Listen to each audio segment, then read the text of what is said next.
If you haven't heard the news, Microsoft is shutting down Mixer, its video game live streaming service, on July 22nd. The announcement came out of nowhere, and many of its users were understandably shocked. Microsoft is a massive company after all, with plenty of cash to burn, and it's shown a lot of patience with the Xbox brand over the years. It stuck with the Xbox One, which had a dismal launch, and has invested heavily in long-term bets such as Xbox Game Pass, which lets you play a ton of games for one monthly fee, and Project xCloud, a streaming alternative to Google Stadia and Nvidia's GeForce Now. In short, Microsoft doesn't throw in the towel easily. Regardless, the decision has now been made. In a blog post, the Mixer team explained that the platform simply wasn't growing fast enough.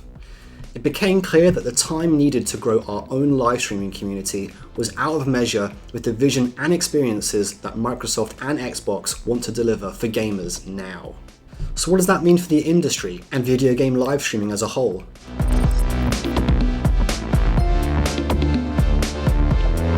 Well, let's break down the winners and losers. The first set of winners are Twitch, Facebook, and YouTube. All three dwarf Mixer in viewership. A report published by Stream Hatchet, a major streaming analytics company, showed that the platform had just 2% of the market's total watch time during the first quarter of 2020. Still, Microsoft was a competitor that Twitch, YouTube, and Facebook had to take seriously. The company had spent big money signing stars like Ninja, arguably the biggest streamer in the world, Shroud, and King Gothalion, and it was obvious that the company wanted to grow and wrestle viewership away from the other three. But none of that matters now. Mixer is effectively dead, which means that Twitch, YouTube, and Facebook have one less rival to worry about. They're also poised to hoover up the platform's now homeless viewers and streamers. That in turn could increase their revenue, which they get by showing ads and also taking a cut of fan donations and channel subscriptions. The next winners are Ninja and Shroud.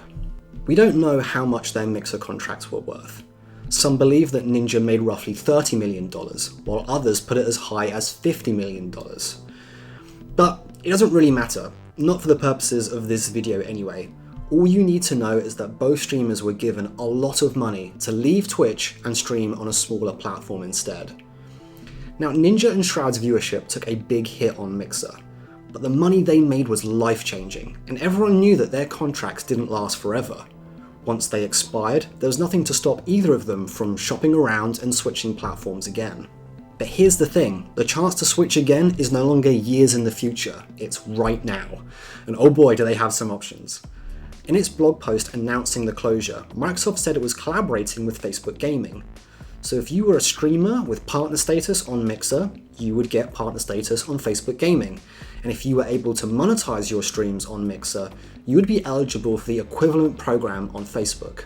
According to Slasher, an esports consultant with a long track record of accurate leaks, Facebook offered Ninja and Shroud almost double what they were making with their original Mixer contracts. Both streamers reportedly refused though, which meant that Mixer was forced to pay out the remainder of their contracts straight away. In short, Ninja and Shroud made the same amount of money that they agreed to at the start, but over a much shorter space of time. And now they're free to sign new contracts with whoever they please. It doesn't seem like they're interested in Facebook, which leaves Twitch and YouTube. Now yes, their viewership did drop whilst they were on Mixer, but Ninja and Shroud are still considered to be some of the biggest streaming stars on the internet. YouTube and Twitch will be keen to sign both of them, and that means they'll likely offer big exclusivity contracts of their own. What about Mixer's smaller streamers? Right now, it's hard to say whether or not they will benefit from the platform's closure. Switching platforms is technically easy, you just have to set up a new account, but doing so without losing viewers is notoriously difficult. That's because you risk losing people who don't like the new platform's design, moderation policies, or simply don't want to visit different sites and apps to watch different streamers. According to Slasher, Facebook is offering at least some of Mixer's users a $2,500 signing bonus if they switch and stick with the company's gaming creator program.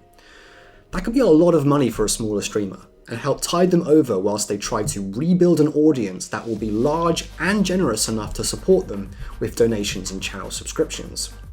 But if they choose Twitch or YouTube, well then it's hard to say how it will fare on a platform that has more viewers but also far more stuff for people to watch.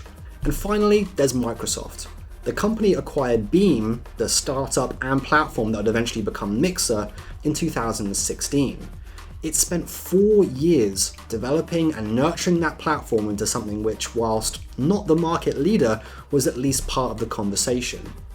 And signing stars like Ninja and Shroud felt like a statement of intent, a promise that the company would spend whatever time and money was necessary to compete with Twitch and YouTube. Now, Mixer feels like an expensive mistake. In a separate blog post, Xbox chief Phil Spencer said that some of Mixer's live streaming technology will be utilised in Microsoft Teams, a currently enterprise-focused communications platform. Microsoft is also working with Facebook to integrate Project xCloud. A Facebook blog post put it best. Imagine a scenario where people can instantly move from watching a Facebook creator's live stream to jumping in and playing the game with their closest friends, all in one click. In that way, Microsoft isn't giving up on the space entirely. But from July 22nd, it won't have its own platform built from the ground up. Instead, it'll be on the sidelines, waiting to see whether Twitch, YouTube, or Facebook ends up as the ultimate winner.